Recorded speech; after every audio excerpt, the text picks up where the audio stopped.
ipapahuli. Pag-usapan ni bakbakan. Napakatunog at talagang laman ng usap-usapan ngayon sa Philippine boxing ang pagbabalik sa ring ng batang halimaw mula Mindanao. Binulabog niya ang middleweight division gamit ang kamao na parang pinagsamang kanan ni Casimero at kaliwa ni Pacquiao. Dahil bawat suntok may kasamang tulog.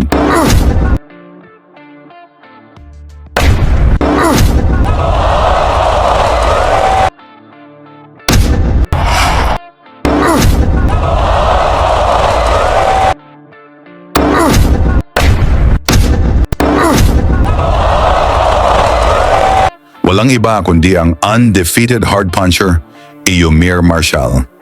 Isang kaliweting boksinghero na may perpektong record, 5 panalo, 3 knockouts at walang talo, Olympic bronze medalist at SEA Games gold medalist.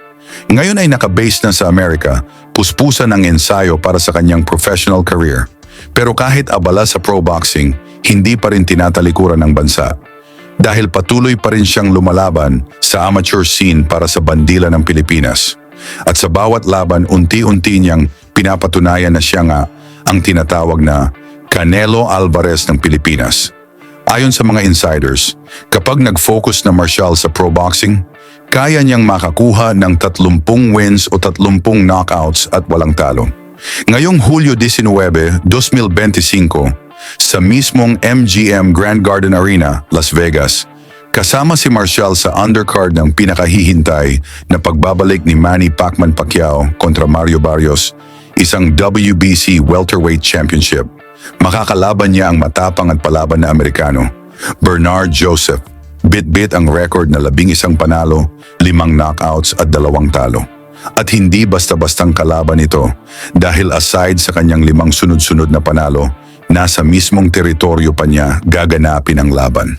Para makita natin kung gaano ba kalakas si Marcial, balikan natin ang laban niya kontra sa kinatatakutang knockout artist. Tuwed Saksinam, may 24 na panalo, 20 knockouts at galing sa 5 sunod-sunod na knockout wins.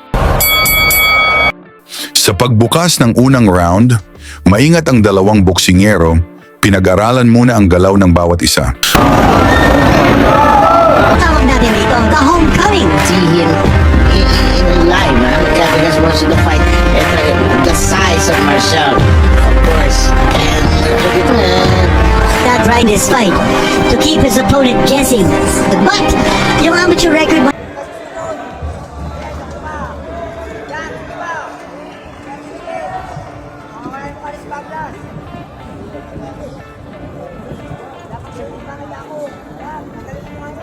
about how Sinam looks like he's 175 pounds. But you take a look at the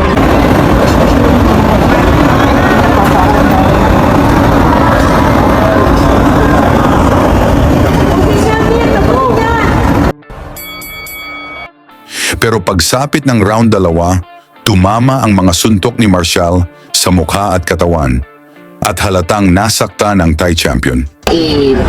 ilaban mamaya. and they're going to be good ones. They're going to be good fights. Now you also notice that a change of power shots here by Eumir Marcial.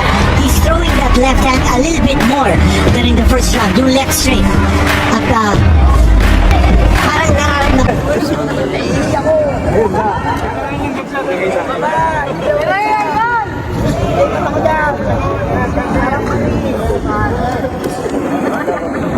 Nalalaman niya kay Spaglas.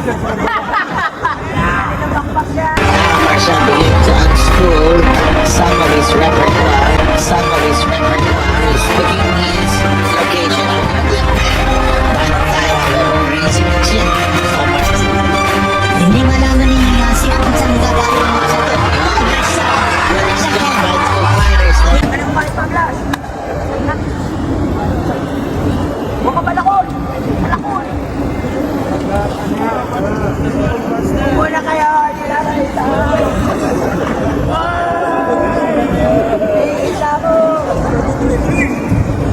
opponent and try to finish.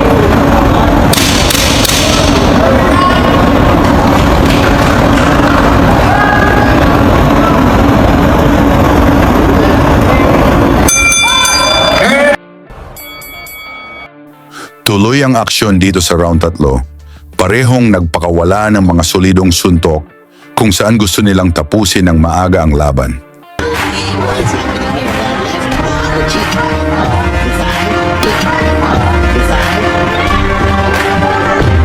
Tutulis ang jab ni Yumir Marshall sa right hand is actually through that defense ni Sinam.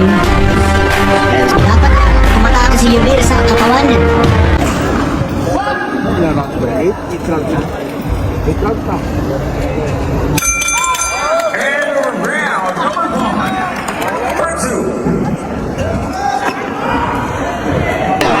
That was a shot to the side of the body na hihintay natin.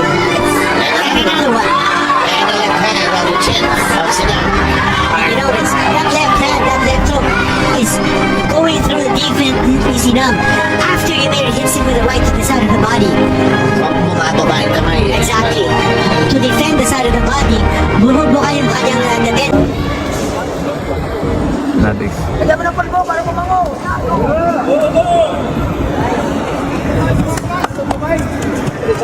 Kanitigil.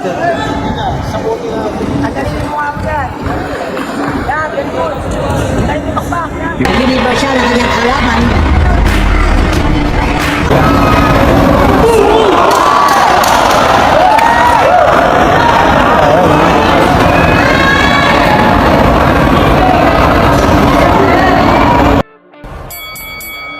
At sa round 4, dito na makikita ang bangis ng halimaw ng Mindanao.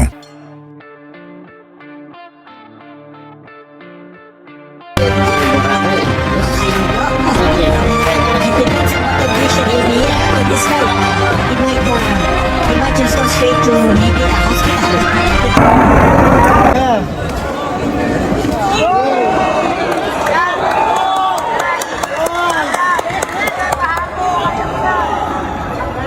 Yumir is how to bring up his power and speed to a much higher weight category. Hindi na malayo yung Olympics. July na ho, di ba?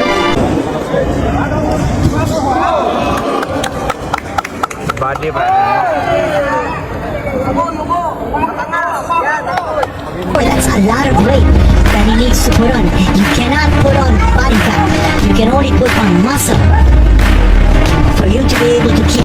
Mula sa kaliwat kanang kombinasyon ni Marshall, bagsak si Sinam para bang tinamaan ng maso kung saan hindi niya alam kung nasaan siya sa oras na yon.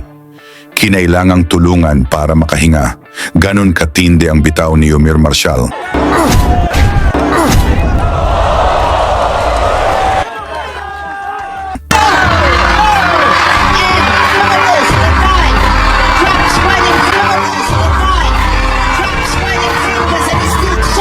He doesn't know where he is.